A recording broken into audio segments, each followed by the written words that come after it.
सौभाग्य क्या हो सकता है कि भारत के वो लोग जिन्होंने कभी श्रवण कुमार बनकर माँ पिता को बहंगी में बैठा कर तीर्थ यात्रा करवाई थी, वो अंधे माता पिता को, उस श्रवण कुमार को जन्म देने वाली धरती के लोगों के बच्चों के लिए आज माता पिता बोझा बन गए। कई लोग कहते हैं दीदी माँ हमारे ही साथ रहती है।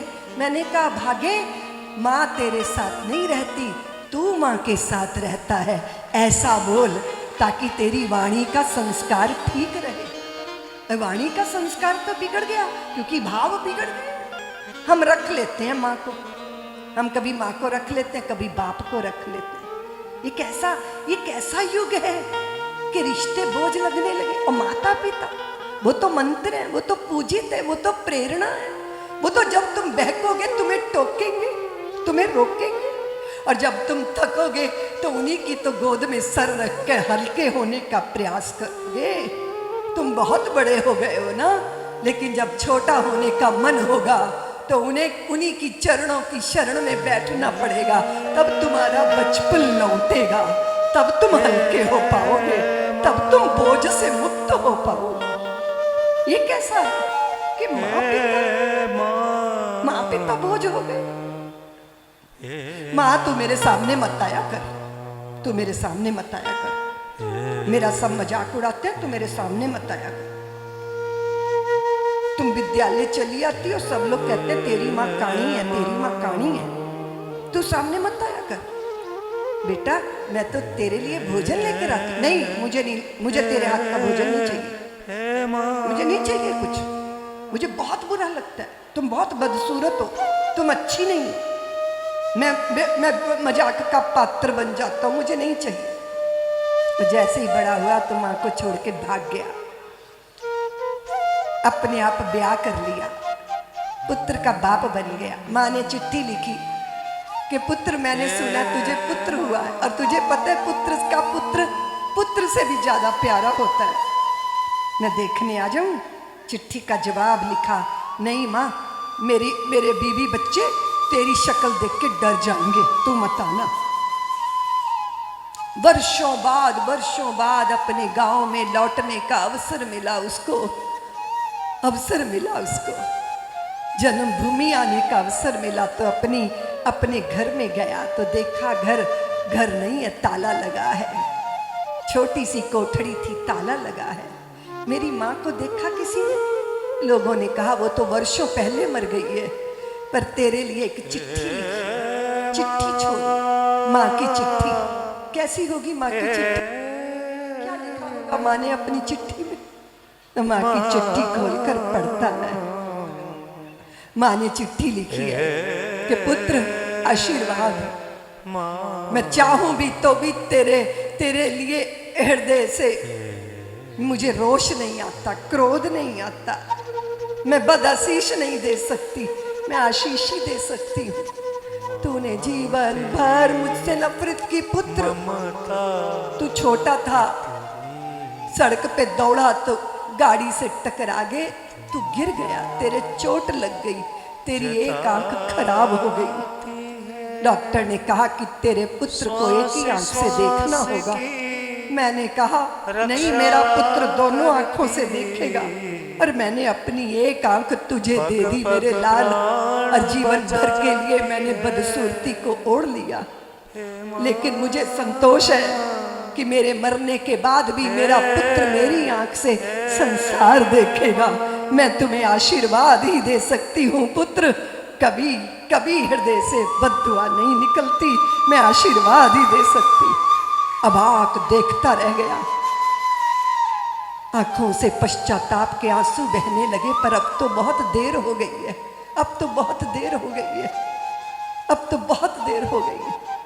वो कहता है माँ मुझे दुनिया नापनी है, दुनिया कितनी बड़ी है। वो छोटा था, नन्हा था, पंछी था। माँ ने पंख फैला लिए और कहा मेरे लाल, मेरे पंखों में समा जा। तेरी माँ के जितने पंख है ना, ये संसार भी उतना ही बड़ा है। मेरे आंचल में समा जा, मेरे हृदय में समा जा। वो देश जिस जिसने माँ पिता के चरणों में ही अपना सर्वस्व समझा, चारों धाम समझे, वो वृद्धाश्रम खोल रहा। ये पतन नहीं तो और क्या है।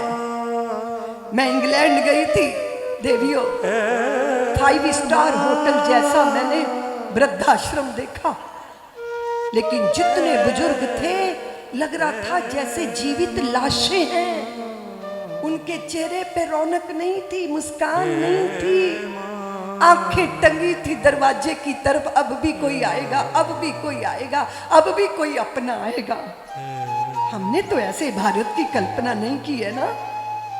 भारत के तीर्थ, भारत के आंगन जिसमें माता पिता पार्वती और महेश्वर बनकर विराजमान होते हैं, और हम उनकी परिक्रमा कर लेते हैं, सुबह माँ के चरण छू लेते हैं, हमारा सारा दिन बन जाता है। माँ शगुन है हमारा, वो मुख में दही डाल के बाहर भेजती है कि शगुन ही शगुन होगा, शुभ ही शुभ होगा, अच्छा ही अच्छा होगा। ऐसे आशीर्वादों को घर से धकेल के वृद्धाश्रम पहुंचा रहे हैं। मुझे लगा ये तो ठीक नहीं है, पर क्या है ठीक?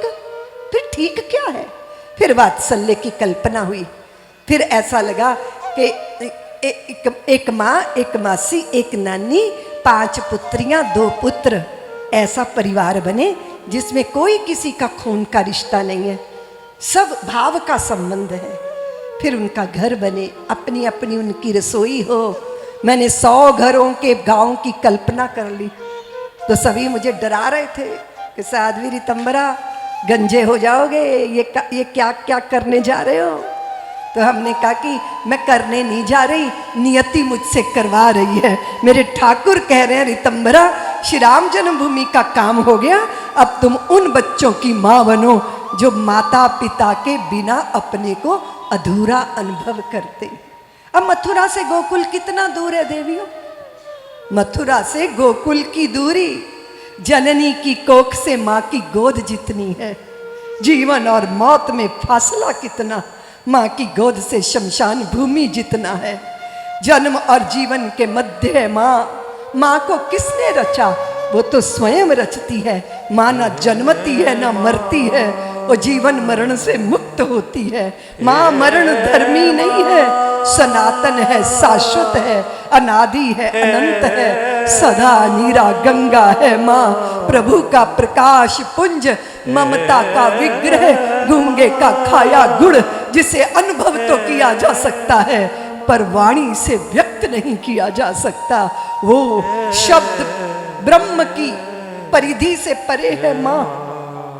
प्रेरणा भी है, प्राण भी है, प्रण भी है, प्राण भी है माँ।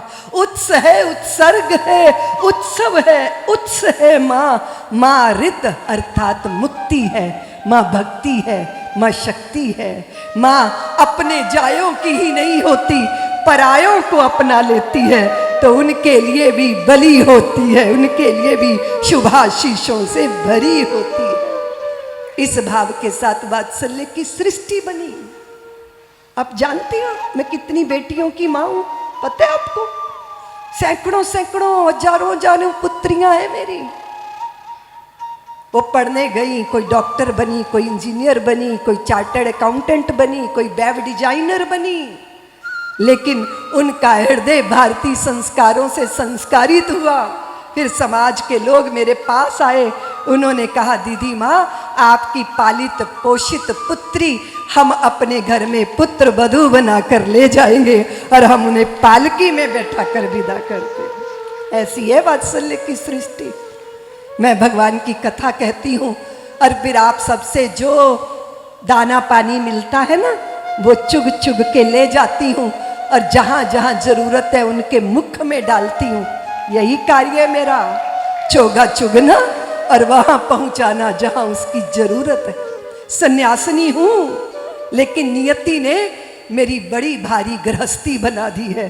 भारी जिम्मेदारी और हिमालय जैसा कर्तव्य का पहाड़ मेरे सम्मुख खड़ा है, लेकिन निश्चित रूप से वो भगवती सर्वमंगला की कृपा से सारी संतानें, सारी पुत्रियां इतनी अद्भुत, इतनी प्यारी, इतनी केयरिंग, इतनी अच्छी बच्चियां। वो जो किसी दिन पालने में आई थी, और जब वो पालकी में बैठकर विदा होती हैं तो सारा वात्सल्य ग्राम प्रेम के आंसुओं में भीग जाता है। और ये अनुष्ठान वात्सल्य ग्राम में निरंतर होते रहते। आप सबको भी मैं निमंत्रण देती हूँ, कभी अवसर मिले तो जरूर वृंदावन में आइएगा और फिर आधुनिक यशोदाओं से भी मिलिएगा। देखिएगा उन्होंने कितनी रिद्धि सिद्धियों को पालकर बड़ा कर दिया और कितनी शुचिताओं की विदाई की तैयारियां कर रही हैं। देखिएगा ये अनुष्ठान है, मैं इसको यज्ञ मानती हूँ, ये मैं इसको अपनी साधना मानती हूँ, ये मेरा ध्यान भी है और ये मेरी समाधि भी है और ये मेरा आनंद भी है। सब्सक्राइब करें साध्वी ऋतंभरा जी के YouTube चैनल को और हमारे वीडियोस को सबसे पहले देखने के लिए बेल आइकन को दबाना ना भूलें।